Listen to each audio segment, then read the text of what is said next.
want to take you through another specimen book that I have in my bookshelf here. This one is a stock cut catalog, so there's no typefaces in it, it's just pictures. And it's by Barnhart Type Foundry. Barnhart Bros and Spindler were one of the large type foundries that existed in the US through much of the 19th century. And they made it into the 20th century, but they're not around anymore. So I'm not sure what the date is here. There is no date printed in it, but it's probably either late 19th century or early 20th century. Yeah, I'm not sure what's up with that. But look what it's done to the paper. Okay. So they start out with a pretty strong piece of copy here. If you should equip your office with a full line of illustrative cuts, backgrounds, ornaments, etc., you would have a small gold mine with the outlay of very little silver. Many printers have found it profitable to take this book or its predecessor, visit the businessmen of town, show cuts, etc., suitable for an ad, or letter, or billhead, or poster, and have secured business from many visited. A cut in an ad attracts attention and brings results. Cuts plus good type, plus good paper and presswork, plus a good printer. Result, profit. All right, well, let's see if we can sell some of these. By the chapter headings, you kind of can tell who the audience was. Freemasons,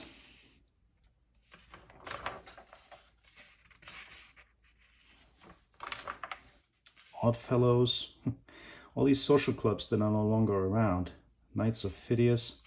So what they would do is the printer would order these from the type foundry by number, and they would get a printing block, either cast in lead or electrode typed. And then they could insert that in stationery or invoices or whatever else the customer wanted to have printed. Fraternal Order of Eagles. Yeah, some of these I've never heard of. The Redmen, yeah, I guess at the time that was a thing. Certainly the Grand Army was still around, Civil War veterans. And all sorts of miscellaneous ones. All right. Then here you have things that went on checks and invoices and so forth. So the checks weren't necessarily printed by your bank.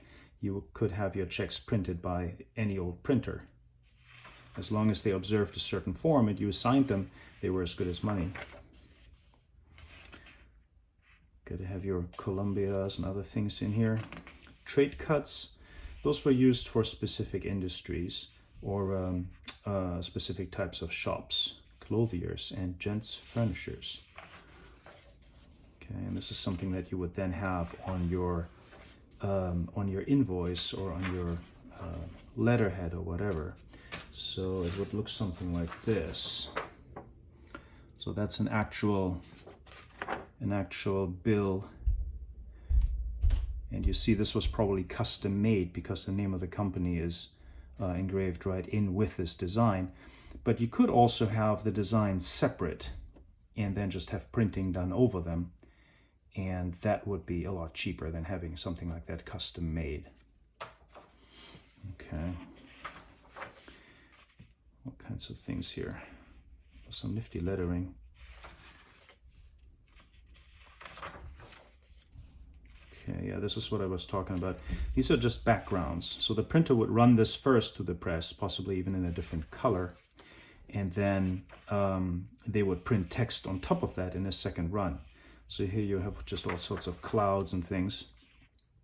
And then there's space to put your text on top of that.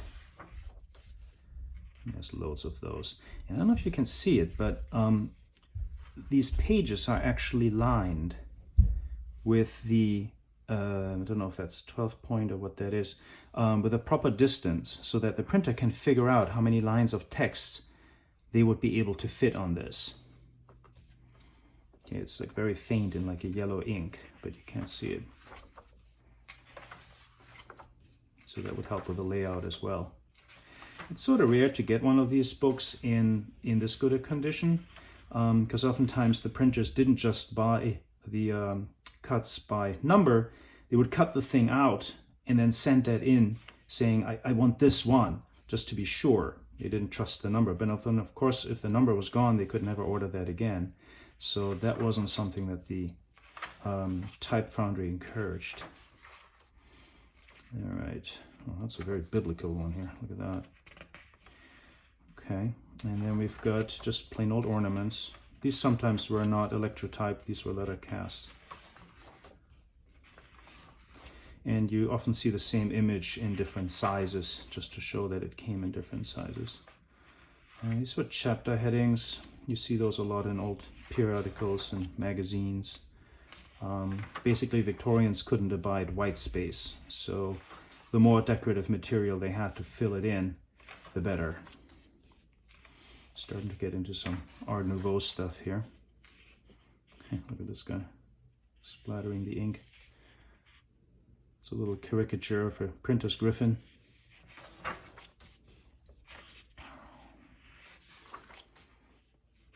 Postcards. If you were printing postcards, this would go on the back. Place postage stamp here. All right, more of these, similar to the backgrounds we saw. Gotta get religion in here. Seals. Again, this would be printed and then text would be printed on top. And here you have various things for labels, poison, prescription,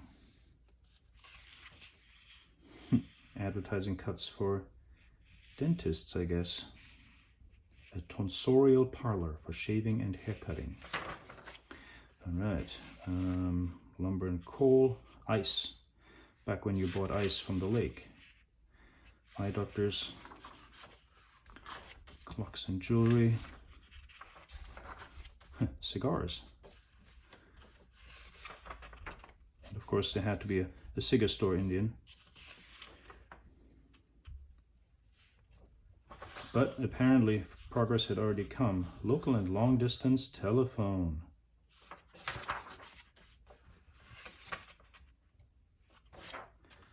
All kinds of vehicles here, and I believe these are cars. Look at that.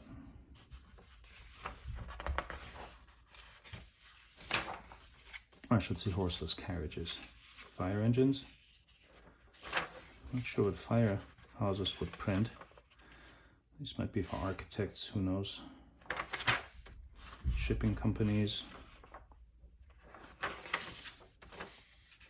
Lots of animals. I wonder if these went on menus or other types of things. That strawberry looks a little over the hill.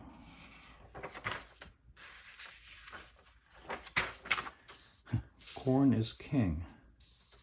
Never got into their music. Always awake, giving bargains.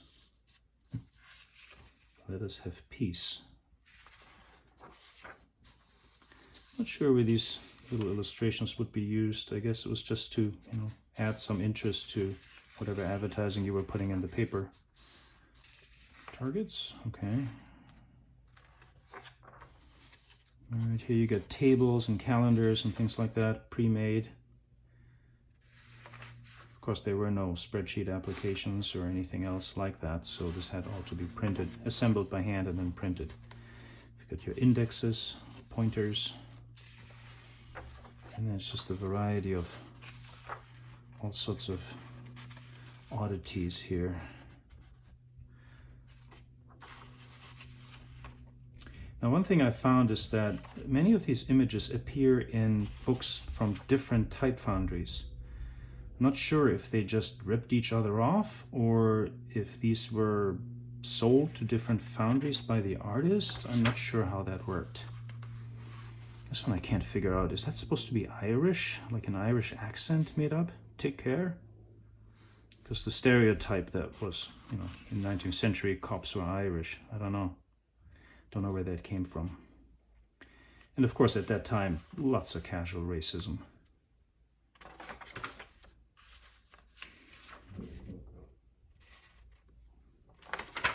Just thrown in here. And don't you forget it. We don't intend to bore you. Get it? Okay. Get some Christmas cuts. This guy looks suspicious. He looks like he's high. Very odd. And of course you get all your spread-eagled stuff here. Lots of eagles. Alright, and we got chickens. And all kinds of poultry here. Defeat, victory. Okay. Pigs. Horses. Horses, horses, horses. Loads of horses. Donkeys. Have that. Here's some weird ones. It's a blot. Okay. This one. New features. Features, I guess.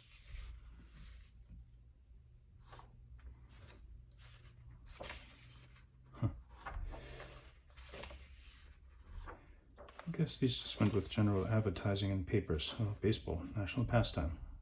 Look at their padded pants. Fire sale. I love this.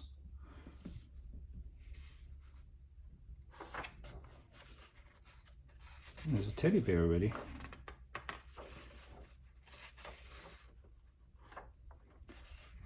Party emblems. And that's it. Index at the end. So this one was a win.